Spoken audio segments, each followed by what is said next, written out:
Hello everybody, this is Gregory with Permanent Weight Loss Made Easy, where there should be no hesitancy in your weight loss and in your weight maintenance. Today we're going to talk about how the average American consumes 34 teaspoons a day of sugar. Now before we begin, if you need help with weight loss, contact me through the Clarity FM link found here in the episode notes. As many of you guys know, I've lost over 100 pounds and I've kept it off for 33 years, so my bag can help you. So we have a lot of episodes here as to why are Americans, and honestly the human race, the most obese it's ever been in human history.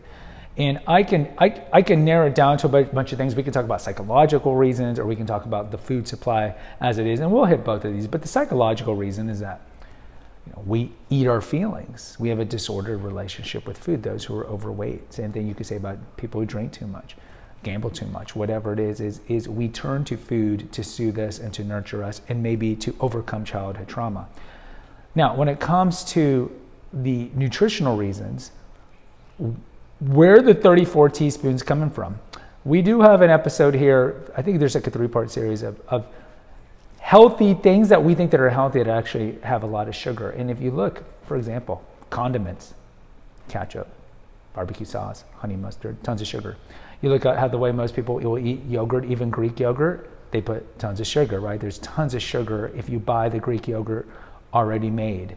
You look at peanut butter, has a lot of sugar. But the big reason we're getting 34 teaspoons a day, even if you don't drink sodas, is the middle aisles of the grocery store, the ultra processed foods. We have a 10-part series where we go through each aisle of the UPFs.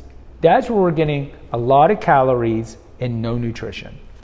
And some of the stalwarts of this area, of course, would be pastries, donuts, muffins, danishes,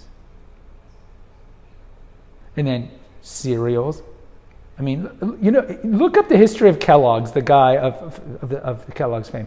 He created that to lower the testosterone of men because he was a firm believer of eugenics, and he wanted people to have less sex and less babies. And that's why he created cornflakes. But cereals, all calories, all food dyes, horrible for our kids' health, tons of sugar. Cookies, go down the aisles of cookies, all those fake cookies. It's one thing if you're going to bake cookies from scratch, because look, you look at the 1950s, 1960s, 1970s, people were eating cookies.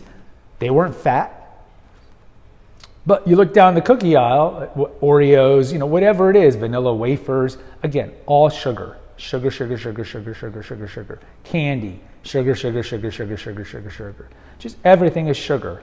And sugar leads to insulin resistance, which leads to obesity. So we know, this isn't Ansel Keys from the 1960s. We know what makes us fat. He tried to push on us that it was fat and animal products that made us fat. No.